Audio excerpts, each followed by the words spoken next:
નમસ્તે. નવજોત અંજન મંડળમાં આજે અમારી સંસ્થામાં રહેતા રમેશભાઈ વિશે તમને થોડી વાત કરીશ. રમેશભાઈ માવજીભાઈ પાખડિયા, જેઓ 3 વર્ષ કોમામાં રહીને આવ્યા છે. એટલે આ કોઈ કરવા જેવો અનુભવ નથી, પણ હવે ભગવાનની જેવી ઈચ્છા.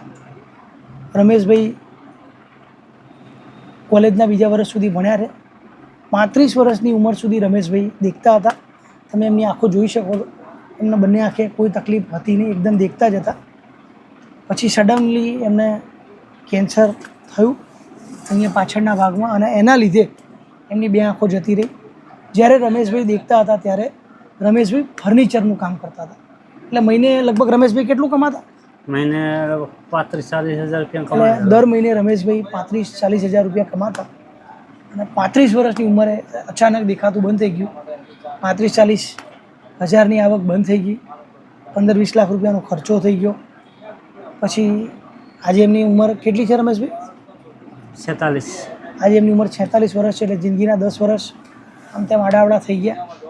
અમારા નવજોત અંજન મંડળમાં રહેતા છનાભાઈ, જેઓ પોરબંદરના છે. આ ભાઈ પણ પોરબંદરના જ છે. જેઓ એકબીજાના સંપર્કમાં આવ્યા, અને આ ભાઈ છેલ્લા 1 વર્ષથી અમારા ત્યાં રહે છે. અને ખાસ કે પોતે લીપમાં નોકરી કરે છે, જે એમનો પગાર કેટલો છે રમેશભાઈ? 10,000. 10,000 પગાર છે રમેશભાઈનો. અને આજે રમેશભાઈ પોતાની રીતે જીવન જીવે છે.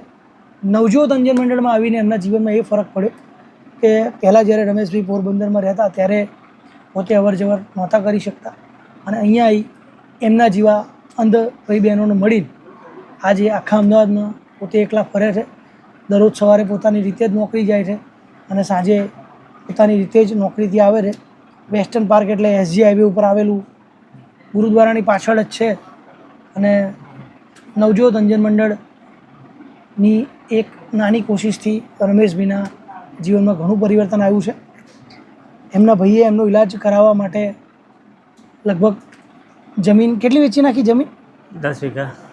10 વીઘા જમીન વેચી નાખી. તેમ છતાં એમને આંખે દેખાતું બંધ થઈ ગયું, કારણ કે એમની નસો બંધ થઈ ગઈ છે. પણ એમની આંખો એકદમ સલામત છે.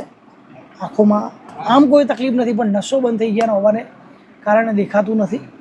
એટલે જ્યારે તમને કોઈ પણ બસના નંબર પૂછે કે કંઈ પણ લખવાનું તમને કે તમે બેંકમાં જાઓ, કોઈ તમને લખવાનું કહે, તો એનો અર્થ એવો નથી કે અભણ છે. એનો એક બીજો અર્થ પણ થાય છે કે માણસને આંખની તકલીફ હોય તો પણ એ તમને બસના નંબર પૂછે, તો પણ એ તમને લખી આપવાનું કહે, અને તો પણ એ તમને કોઈ કામ બતાવે. એટલે જો તમને એવું લાગે તો તમારે સામેવાળાને પૂછી લેવાનું કે શું તમને આંખની તકલીફ છે. કારણ કે મને પણ આંખની પડદાની તકલીફ છે. મારી આંખો પણ નોર્મલ છે, મને પણ આંખની તકલીફ છે. હા, બધા જ દાતાઓનો ખૂબ ખૂબ આભાર. નવજોત અંજન મંડળમાં હાલ 100 જેટલા અંજન ભાઈઓ બહેનો રહે છે, જેમાં એમને 2 ટાઈમ રહેવા જમવાની સગવડ ફ્રીમાં આપવામાં આવે છે. અને આ બધી જ સેવા ફક્ત ને ફક્ત દાતાઓના સાથ સહકારથી ચાલે છે. આપ સૌ પણ અમારા આ કાર્યમાં જોડાઓ. આપ સૌનો ખૂબ ખૂબ આભાર.